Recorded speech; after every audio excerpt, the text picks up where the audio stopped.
Sí, doctor. Sí, doctor. Ya. Entonces, bueno, mi nombre es Ricardo Cruzalegui, soy cirujano del Servicio de Cirugía de Hígado y Vías Biliares del Hospital Guillermo Almenara. Aparte tengo como grado académico una maestría en Administración de Negocios en la Universidad de San. Y actualmente soy el presidente del capítulo peruano de la International Hepatopancreatobiliary Association, que es la filial peruana de una organización internacional que agrupa a los cirujanos hepatopancreatobiliares y de trasplante del mundo. El tema que vamos a tratar a continuación es el hepatocarcinoma, el carcinoma hepatocelular, antes llamado hepatocarcinoma. Bien, como se puede apreciar, la primera diapositiva trata sobre la distribución geográfica de la incidencia y la prevalencia de este cáncer y también de su correlación con la principal causa, que es la infección de virus por hepatitis B y C, bueno, que son las dos principales causas de cirrosis hepática, o eran las dos principales causas de cirrosis hepática. Sobre todo en la primer cuadro, en el cuadro A, se ve la tasa de incidencia, donde por grado de intensidad del color azul es a mayor intensidad, mayor incidencia. Entonces nosotros vemos que en América, nosotros junto con Bolivia, junto con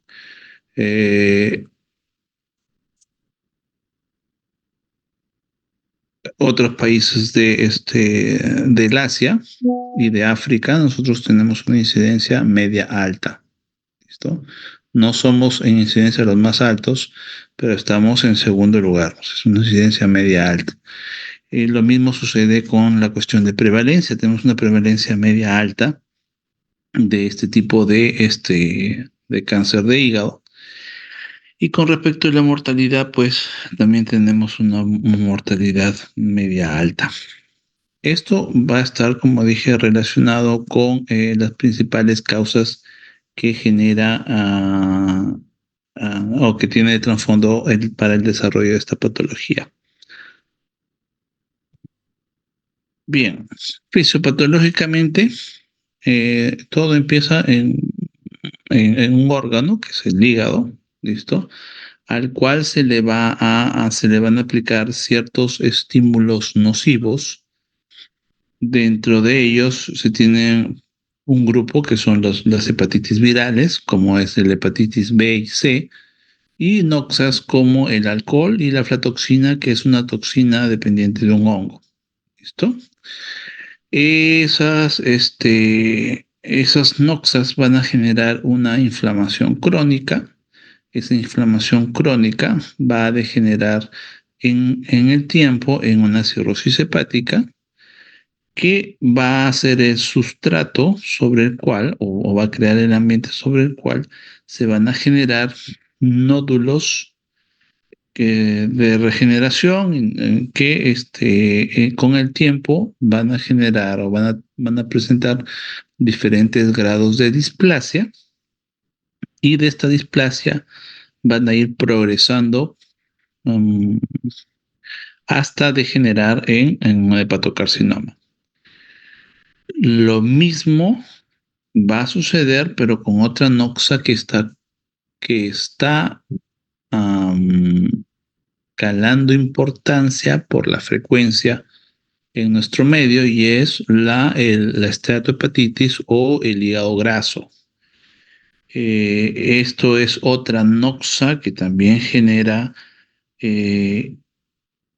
inflamación crónica, y está muy asociado a lo que es síndrome metabólico. Entonces, es que se están viendo actualmente más casos de gente que ha sido o que es obesa, o que ha tenido diabetes, en general síndrome metabólico, y que luego han desarrollado cirrosis hepática, y sobre el hecho de hacer cirrosis hepática luego degeneran en carcinoma hepatocelular, perdón.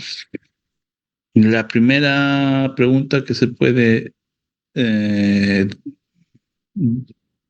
deducir de esto es, doctor, ¿y solamente se produce en hígado cirrótico el hepatocarcinoma? No, no solamente. Principalmente sí, la mayoría de los casos de hepatocarcinoma se han hígado cirrótico. Sin embargo, también hay casos de hepatocarcinoma, de carcinoma hepatocelular, perdón, sobre hígado no cirrótico. El diagnóstico, en general, la mayoría de los tumores hepáticos, su diagnóstico es básicamente imagenológico. No es necesario en la mayoría de los casos una biopsia para poder diagnosticar estas patologías. Dentro de estas patologías también incluyó al carcinoma hepatocelular. La imagen, las pruebas diagnósticas que se utilizan son pruebas diagnósticas dinámicas. ¿Qué quiere decir que sean dinámicas? Que lo que se va a evidenciar en estas pruebas, que ya sean tomografía o resonancia, que son las más usadas, también hay ecografía con contraste, que es menos usada, pero también está descrito que es diagnóstica. Lo que se va a evidenciar es la dinámica o el patrón de captación de contraste y de lavado de la lesión del tumor hepático con respecto al tiempo. Entonces, imagenológicamente hablando, el carcinoma hepatocelular se diagnostica si es que se evidencia en la tomografía o en la resonancia dinámica el fenómeno de washout. ¿Y en qué consiste el fenómeno de washout? En que el nódulo hepático, ¿listo? Como se observa en las figuras A y B de la parte superior, que son una tomografía, y en la parte inferior, que es una resonancia, el nódulo hepático en fase arterial, que es la primera fase que va a tener un estudio dinámico, va a captar contraste, y luego en la siguiente fase, que es la fase portal, este nódulo va a lavar ese contraste, ya no va a tener el realce que tenía en la fase arterial. Y eso se demuestra en el cambio de la intensificación entre la figura A y B, tanto en la tomografía, que es lo que se muestra en la parte superior, como en la resonancia, que igual en la cabeza de flechas indica cómo capta contraste en la fase arterial, y luego en la siguiente fase, la portal, lava este contraste. Entonces, este fenómeno de washout es altamente específico para este tipo de patología, por lo que su presencia en las imágenes dinámicas da el diagnóstico de esta patología. Bien, lo que se muestra es el patrón de screening según la NCCN. La NCCN son guías básicamente que se encargan de tratar el diagnóstico y manejo de los cánceres, son guías protocolizadas. Entonces, ¿qué indica este protocolo de screening, de tamizaje? Como ya hemos dicho de que hay pacientes que tienen predisposición a generar este tipo de cánceres debido a que hay un sustrato inflamatorio crónico del hígado, entonces se ha consensuado que los pacientes de alto riesgo de carcinoma hepatocelular, que son aquellos que tienen cirrosis, ya sea por hepatitis B o C, ya sea por alcohol, hemocromatosis genética, por esteatohepatitis no alcohólica, que es el hígado graso, colangitis biliar primaria, que es una patología congénita, por deficiencia en la alfa-1 tripsina o por otras causas de cirrosis, eso es dentro del grupo de los casos de cirrosis, como los que no tienen cirrosis, pero tienen inflamación por la presencia de hepatitis B en su organismo, deben ir a un control periódico con ecografía y con mediciones de alfa-fetoproteína, que es una sustancia, un marcador tumoral que produce este tumor y que se puede dosar en sangre. Entonces, cada cierto tiempo, ahí es el periodo va a variar según las guías. Actualmente el periodo más consensuado es cada 4 o 6 meses, entre 4 a 6 meses. Se debe dosar alfa-fetoproteína, realizar ultrasonido, ecografía abdominal, ecografía de hígado y vías biliares. Si es que la alfa-fetoproteína está positiva o presenta un nódulo mayor de 10 milímetros o de 1 centímetro, necesita ampliar el estudio. Si tiene un nódulo menos de 10 milímetros, lo que se puede es o ampliar el estudio o volver a repetir en 3 meses la ecografía con los valores de AFP. ¿Por qué? Porque existen en estos hígados cirróticos, sobre todo, la formación de nódulos de regeneración que no necesariamente pueden ser cáncer. Y si tiene una ecografía negativa, pues entonces debe repetirse cada 6 meses, cada 4 o 6 meses el screening. Bien, ¿qué pasa o cómo es que se amplía los estudios en caso de que se encuentren, nódulos en el screening? Si es un nódulo menor de 1 centímetro, se debe repetir la ecografía a intervalos de 3 meses. Si es que hay un aumento del tamaño, se debe proceder a un estudio más riguroso. Y si la lesión se mantiene estable por un periodo de seguimiento de 1,5 a 2 años, puede volver a retomar el screening cada 4 o 6 meses.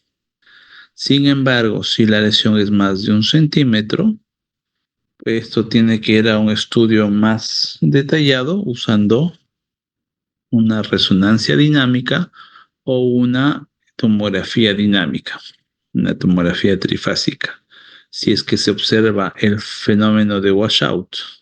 ¿Listo? Si esto es positiva, esto es diagnóstico de carcinoma hepatocelular y debe ser tratado. Y si no presenta fenómeno de washout, se debe repetir o se debe buscar este fenómeno en otro tipo de imagen dinámica adicional. Es decir, si yo le he hecho la tomografía al paciente y tiene un nódulo, pero no presenta washout, entonces estoy en la posibilidad de pedir una resonancia para ver si es que ahí sí presenta washout. Si yo tengo resonancia y no tengo tomografía y en la resonancia no tiene fenómeno de washout, yo puedo solicitar una tomografía dinámica, una trifásica, y ver si es que ahí sí hay o no hay washout. Si sí hay washout en el tipo de imagen que se toma, entonces esto es diagnóstico y se debe tratar el hepatocarcinoma. Y si es negativo, recién ahí puedes pensarse en la biopsia. ¿Listo? Bien, entonces esto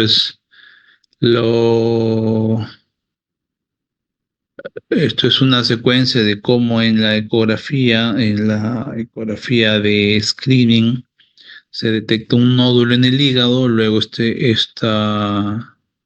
en este paciente se tiene que ampliar el estudio porque la lesión es más de 1 centímetro, se toma una tomografía que tiene un fenómeno de washout no muy claro, no muy definido, por lo que se le realiza una resonancia donde se define mejor este fenómeno y luego el paciente es operado y esto es lo que se encuentra en la pieza quirúrgica que salió del diagnóstico de carcinoma hepatocelular.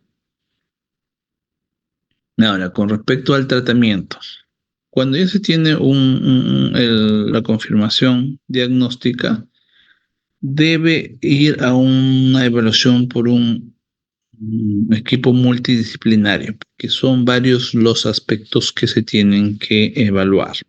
Primero que se tiene que completar el estadiaje, ver si es que no hay metástasis en pulmón, ver si el estado funcional del hígado, ver si es que el paciente, sobre todo si es cirrótico, tiene complicaciones por la cirrosis y tener, sobre todo los pacientes que tienen hepatitis por virus, un control de la inflamación de esta hepatitis.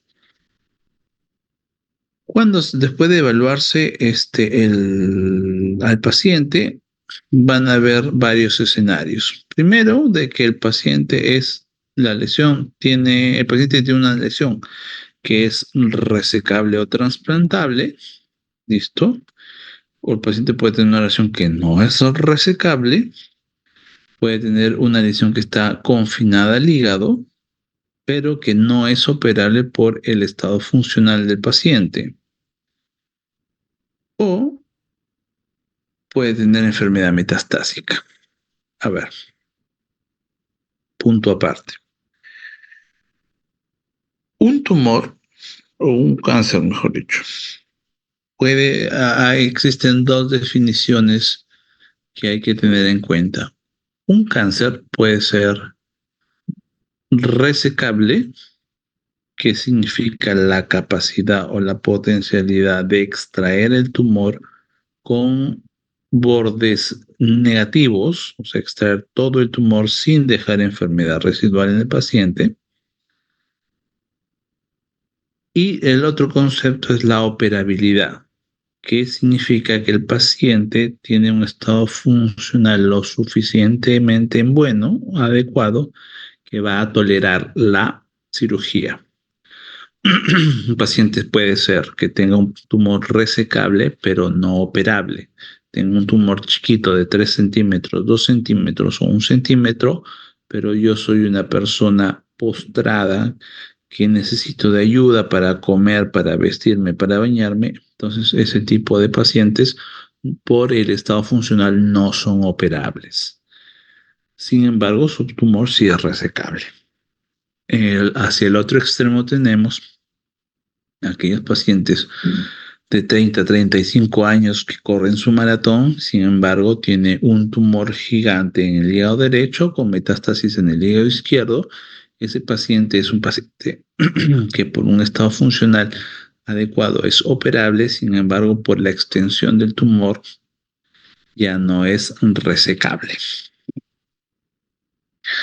Entonces, para guiar, debido a que hay diferentes formas de tratamiento que tenemos, por la parte quirúrgica tenemos el trasplante hepático o las resecciones hepáticas, y por la parte no quirúrgica tenemos las quimioterapias, la quimioterapia sistémica, el tratamiento con fármacos biológicos, o también tenemos terapias locorregionales como ablaciones o como radioterapia. Entonces, como hay una amplia gama de tratamientos, ¿listo? Existen guías internacionales que tratan de sistematizar o de clasificar el tipo de paciente, y según esa clasificación, lo que intentan es designarles un tipo de tratamiento.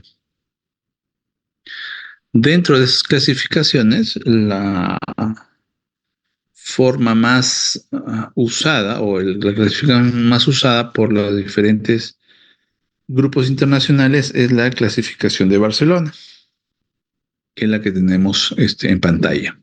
Barcelona lo clasifica en 5 estadios. el estadio muy temprano, el muy temprano, el temprano, el intermedio, el avanzado y el terminal. Con respecto a la función hepática, vemos de que los primeros 4 estadios se trata de una función hepática preservada y en el último estadio, el terminal, la función hepática es, es totalmente disfuncional. Vemos el siguiente criterio, que es el estado funcional. Performance status se refiere al estado funcional, que en la mayoría se utiliza el score de LCOG o el score de Karnofsky. Entonces, los primeros 4 estadios nos hablan de, los primeros 3 estadios de un paciente totalmente funcional, el estadio avanzado de un paciente ya con disfunción leve y el estadio terminal con un paciente de disfunción severa. Y con respecto a la carga de la enfermedad, el estadio temprano habla de un nódulo pequeño, menos de 2 centímetros, el estadio muy temprano, el temprano, de un nódulo único mayor de 2 centímetros o más de 3 o hasta 3 nódulos, todos menores de 3 centímetros. El estadio intermedio nos habla de múltiples nódulos, más de 3 nódulos o 2 nódulos mayores de 3 centímetros.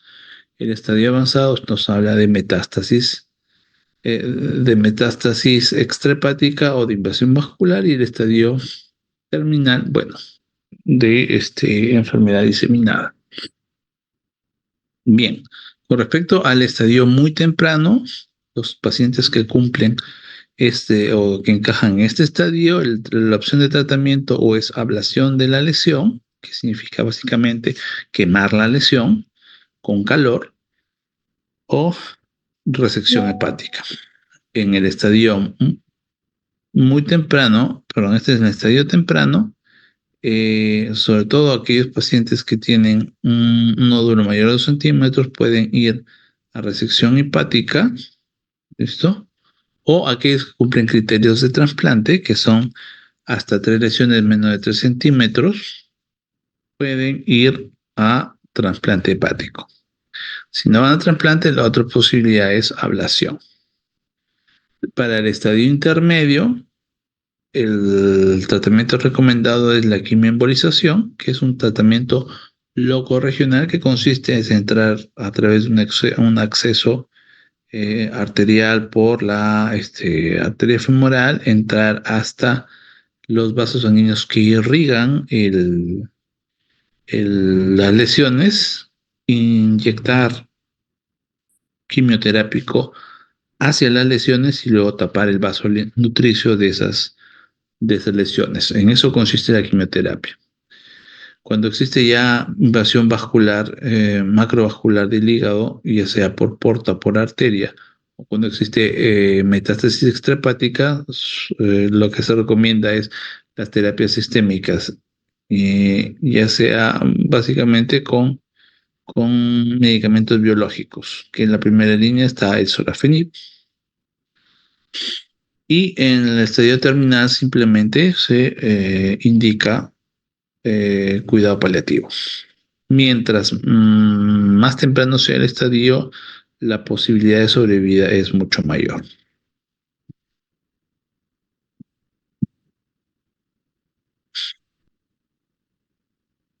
Bien, el problema de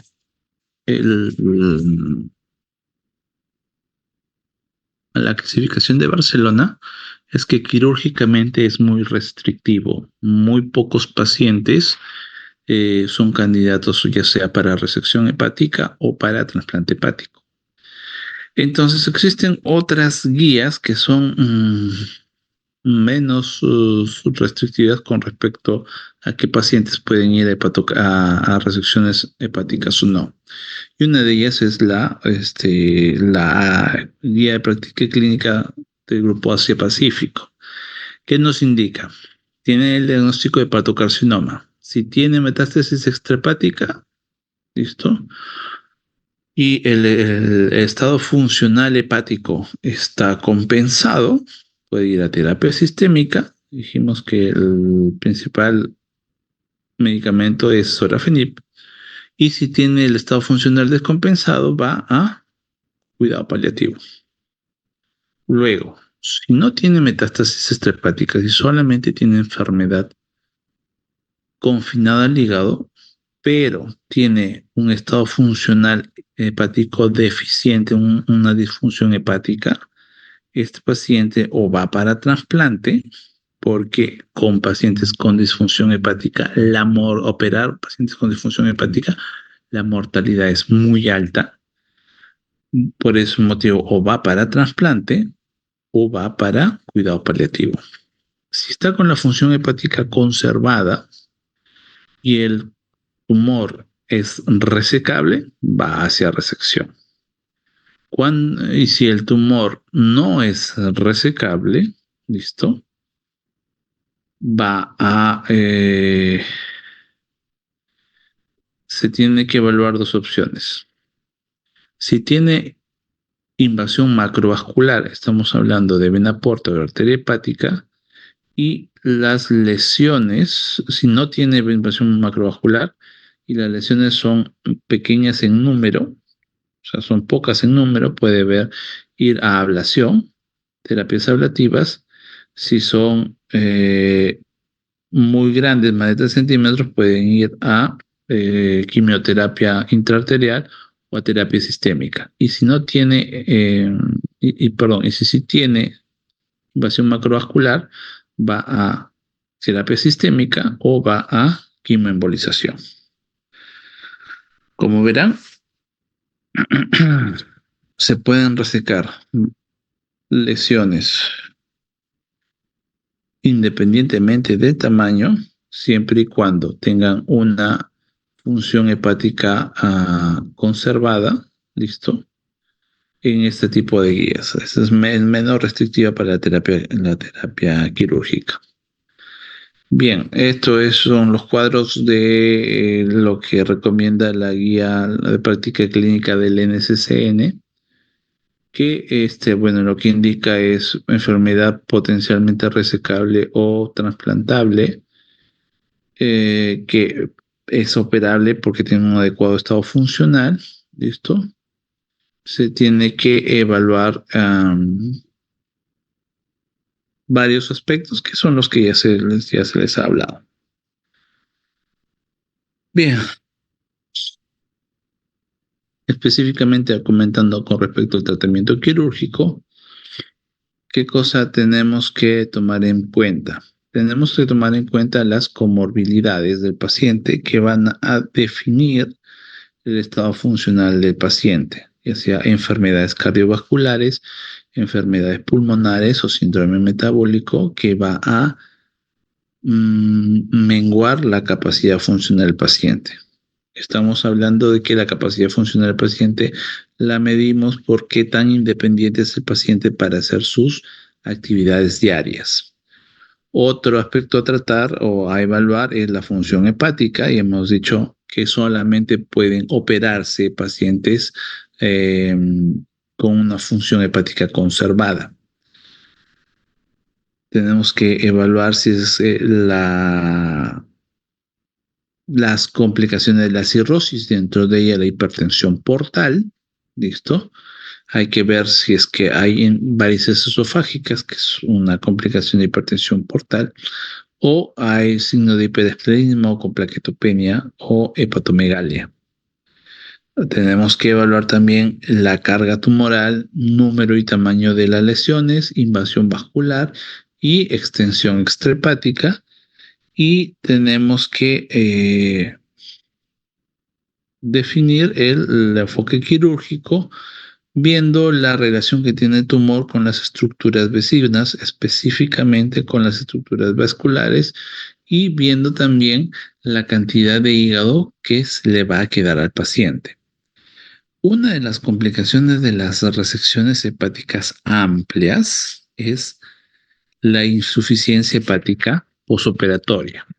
¿Qué significa? Que si tenemos un paciente que se le reseca un tumor y por resecar el tumor se retira masa hepática, ¿listo? el paciente está en riesgo de que la cantidad de hígado que le queda, ¿listo?, no sea el suficiente para cubrir las necesidades del cuerpo. Eso se llama insuficiencia hepática. Para evitar o disminuir la posibilidad de que eso suceda, se han establecido ciertos parámetros, como por ejemplo el porcentaje de lo que debe quedar en lo que se denomina el remanente hepático futuro. Para pacientes sin cirrosis, sin hígado graso y sin haber llevado quimioterapia, lo mínimo de hígado que debe quedar en el paciente es un 25% de su volumen. Si el paciente tiene hígado graso o ha recibido quimioterapia, tiene que quedar lo mínimo 30%. Y si un paciente es cirrótico, lo mínimo de hígado que tiene que quedar es 40%. Eso, dejar esos volúmenes hepáticos, lo que va a disminuir es la posibilidad de insuficiencia hepática postoperatoria y la subsecuente mortalidad debido a la cirugía. Entonces, en el cuadro de la derecha se hace un comparativo de las diferentes guías, la guía europea, la guía americana y la guía Asia-Pacífico. Evalúa y compara con estos criterios que se ha comentado antes. Con respecto a la carga tumoral, todas las guías especifican que no debe haber enfermedad extrahepática. La guía europea especifica que no debe haber invasión macrovascular para ir a tratamiento quirúrgico. Sin embargo, les dijimos de que la Asia Pacífico es menos restrictivo y acá sí se pueden operar tumores que tienen invasión vascular. La guía europea indica que debe ser un nódulo solitario y se puede operar un nódulo único independientemente del tumor. Igual, y en la guía Asia Pacífico se puede operar independientemente del número de tumores, del número y del tamaño del tumor, siempre y cuando puedan extraerse todos los tumores con margen negativo. La guía americana habla de que se debe operar tumores solitarios o únicos menos de 5 centímetros, con o sin invasión vascular, o tumores multifocales, pero que tengan menos de 5 centímetros. Con respecto a la función hepática, hemos hablado de que todas las guías hablan de que, bueno, la europea y la americana que tiene que estar en función hepática óptima, y la Asia-Pacífico le da la chance a que el paciente pueda tener algún grado de disfunción hepática y aún así pueda operarse. Con respecto al volumen hepático futuro, el remanente hepático futuro, dijimos, pacientes con hígado sano, tiene que dejarse por lo menos 25%, pacientes con hígado estetóxico, 30%, y en caso de cirrosis, 40%. Si el paciente es resecable, pero el hígado que va a quedar está fuera de esos porcentajes, existen maniobras como que se puede tapar la vena porta del lado que se va a resecar, que eso se llama embolización portal, con la intención de que el hígado que va a quedar aumente de volumen y deje de ser insuficiente. Con respecto a la hipertensión portal, los signos de hipertensión, las complicaciones por hipertensión portal no son criterio absoluto, ni para el tratamiento quirúrgico resectivo, pero tienen que tomarse en cuenta para evitar complicaciones con respecto a esto. Y con respecto al estado funcional, un concepto importante que es que no es la edad per se una contraindicación para la cirugía, sino es el estado, cómo llegas, el estado de independencia para realizar sus actividades, de cómo llegas a una determinada edad, lo que va a dictaminar si es que puede ser operable o no operable. ¿Puedo yo llegar a mis 80 años, 85 años totalmente independientes? Yo nado todos los días, corro todos los días, y eso me permite yo a mí optar la opción de un tratamiento quirúrgico versus un paciente de 50 años que es un obeso mórbido, que no se mueve, que necesita de ayuda para hacer sus cosas, o una persona de 60 años que tiene su hemiparesia o hemiplegia, que no se mueve y que necesita, que es dependiente para hacer sus actividades diarias. Entonces, no es tanto la edad del paciente, sino es más su estado funcional lo que va a determinar su operabilidad. Bien, lo que se muestra ahí son imágenes, son un compilado de imágenes con sus respectivos hallazgos intraoperatorios. En el A se ve el nódulo del hepatocarcinoma, que es lo que se ve en la cirugía in vivo. El C es ya la parte del hígado resecado y el D es el control postoperatorio. ¿Listo? Igual acá en la siguiente figura del lado derecho, el A, en la figura A hay un nódulo hipodenso. En este caso se hace una resección de la parte central del hígado. La figura número C indica ya el hígado que ya está operado, cómo queda. Y en la figura de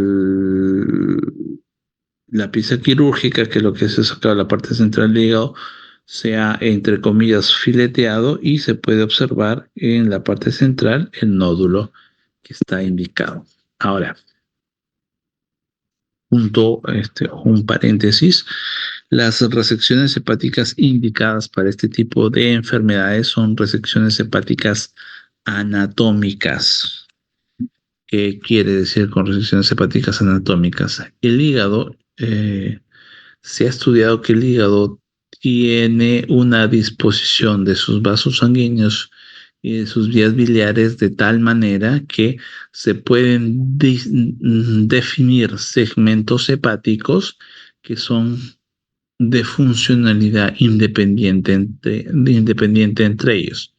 Quiere decir que yo puedo resecar un segmento hepático determinado y el resto del hígado puede funcionar sin ese segmento hepático. Y eso va a estar determinado por la disposición de su irrigación, tanto básicamente portal como también arterial. Entonces, las resecciones son resecciones anatómicas cuando el segmento de hígado que se reseca cubre toda la parte hepática de una determinada rama de la vena porta y de la arteria hepática. Bien, el otro tipo de tratamiento quirúrgico es el trasplante hepático, que son criterios bastante definidos. El criterio actual es el criterio, los criterios de Roma, ¿listo? Que consiste en que se puede resecar un tumor que es menos de 5 centímetros o hasta 3 tumores, cualquiera de ellos menor de 3 centímetros, que no tengan invasión macrovascular asociada y que no tengan metástasis nodales o ganglios linfáticos o metástasis a distancias.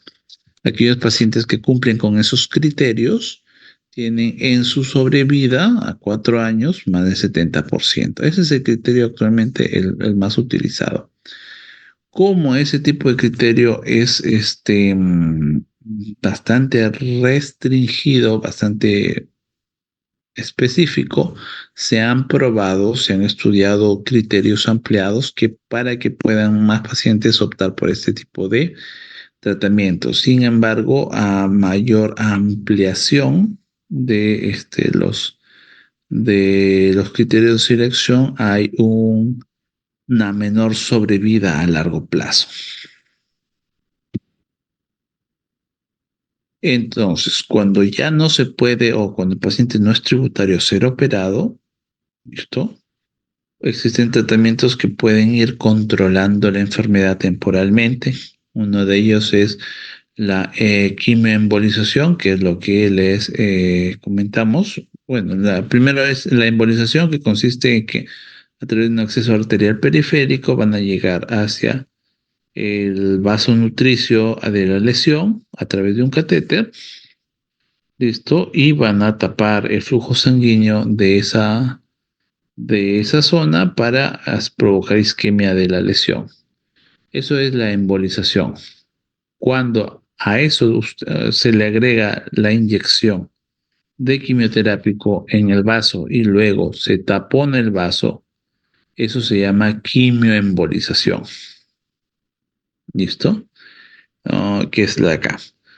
Cuando lo que se inyecta son esferas conteniendo el agente quimioterápico que se va a liberar de manera gradual, eso se llama quimioembolización con las siglas en inglés es DEPTASE, que es drug eluting,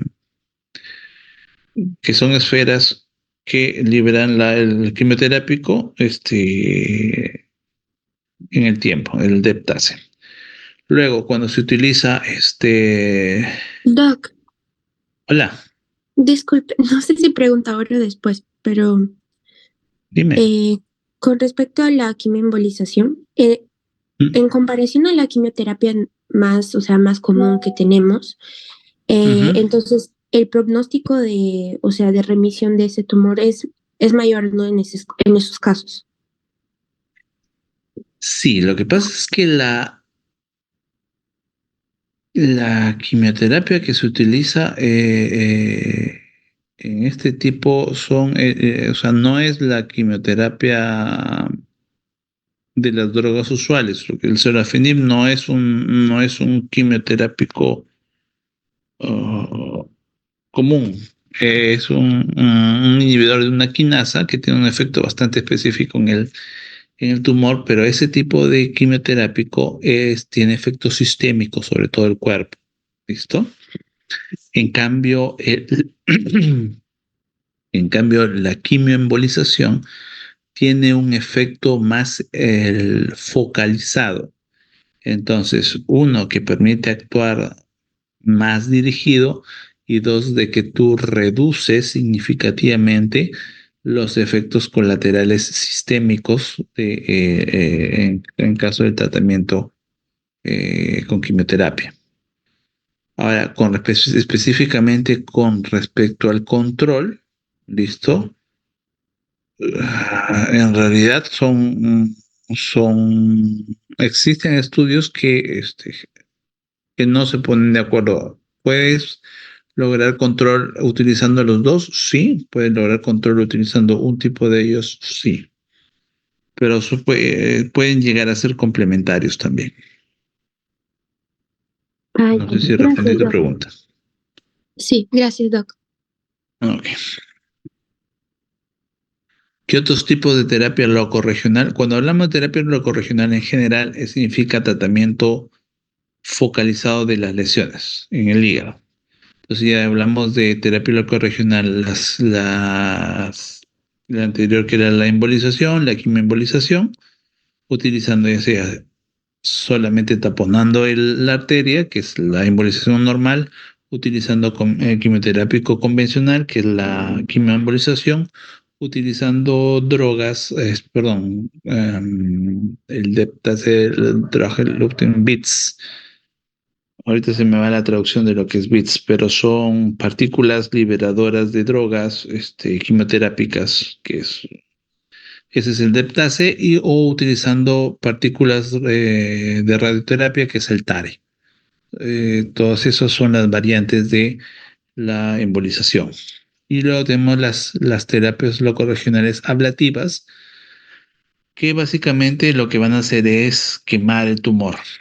La más frecuentemente utilizada es la radiofrecuencia, que utiliza bueno, ondas de radiofrecuencia para generar aumento de la temperatura dentro del tumor, y así lo desnaturaliza quemándola, entre comillas, quemando la lesión.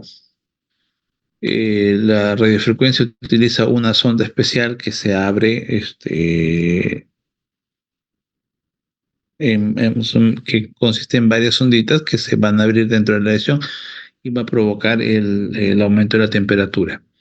Luego tenemos otro tipo de terapia relativa, que es la,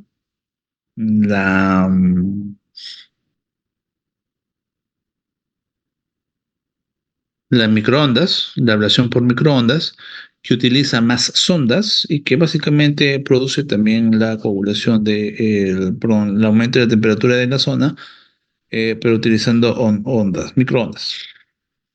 Luego tenemos la crioablación, que consiste en enfriar el tumor y se introduce una sonda dentro de la lesión, se enfría la lesión y con eso se produce la quemadura de la lesión, que es una quemadura por frío. Y la electroporación irreversible, que es otra tecnología que utiliza varias ondas, que lo que hace es alterar la estructura de la pared celular, generando poros dentro de la membrana celular, y esto hace de que se altere la composición de la célula y produzca su desnaturalización, su apoptosis. Lo que genera es apoptosis, la electroporación irreversible. Y con respecto al tratamiento sistémico, bueno, lo más usado en este tipo de cánceres es el sorafenib.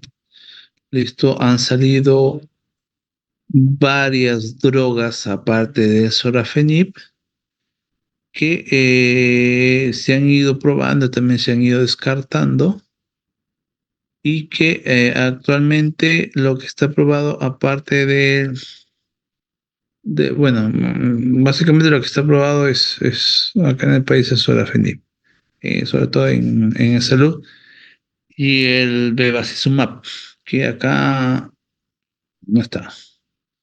Regorafenib, sí, no está en este cuadro.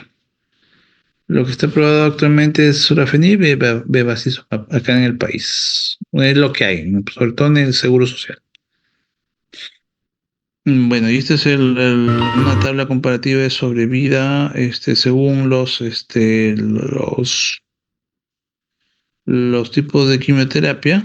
¿Listo? Básicamente los estudios que le daban efectividad al sorafenib es el estudio SHARP. Y bueno, y como pueden apreciar, hay varios tipos de tratamiento quimioterápico, pero que se han ido descartando conforme han ido pasando el tiempo. Y eso era la última. Dudas, preguntas, comentarios, murmuraciones.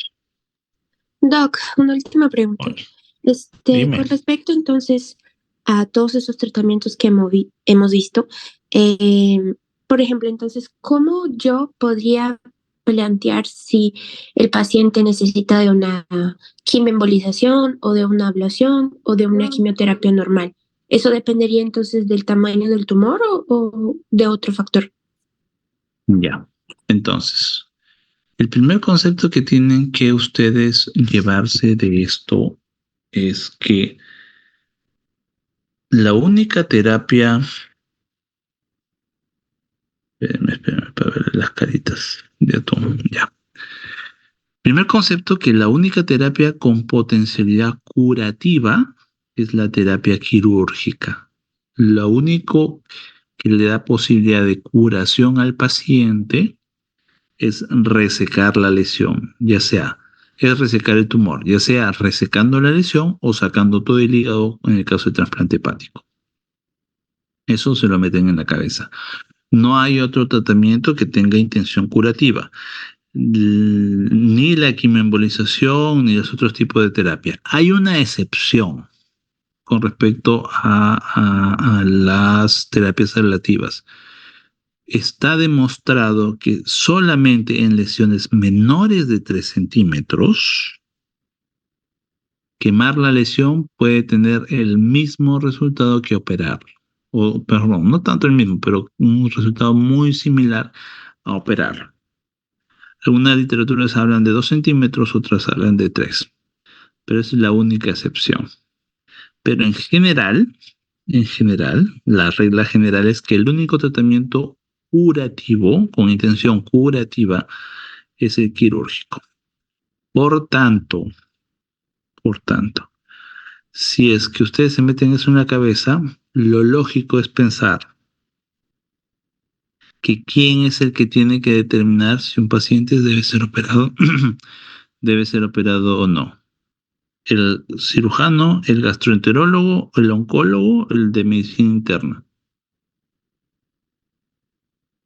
Obviamente tiene que ser el cirujano. Entonces, el que debe comandar el tratamiento debe ser el cirujano. Si yo veo un paciente que tiene una lesión que es sugestiva de un hepatocarcinoma, primero que yo tengo que diagnosticarlo básicamente con imágenes, no biopsiarlo.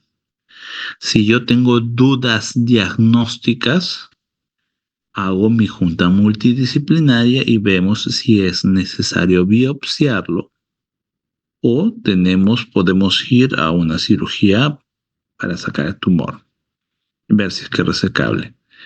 Si es que yo sí tengo el diagnóstico, primero tengo que preguntarle al cirujano si se puede resecar o no. Si no se puede resecar, entonces de ahí recién me voy a las terapias alternativas, las locorregionales, ya sean ablativas o las quimioterápicas, si es que hay un estado funcional que el paciente va a tolerar ese tipo de procedimientos. Y si no, simplemente irá a terapia paliativa. Ahora, el punto un poco desalentador de este tipo de patología es que aún resecando el tumor con bordes quirúrgicos libres, haciendo una buena cirugía, la posibilidad de recurrencia es del 50%. O sea, debo esperar que aún habiendo operado bien al paciente, la mitad de mis pacientes vuelva a tener otra vez otro tumor debido a que el sustrato o el ambiente que genera este tipo de tumores persiste, porque estos tumores se generan en un sustrato de un hígado inflamado crónicamente. Y eso solamente lo puede solucionar el trasplante hepático. ¿Alguna otra pregunta? Muchas gracias, Doc, por contestar.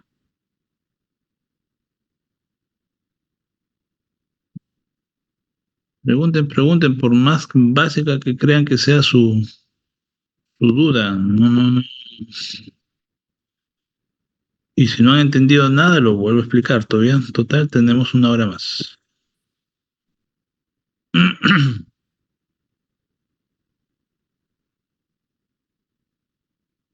Pregunten, porque de todas maneras van a ver a alguien van a conocer a alguien que tenga cáncer hepatocarcinoma.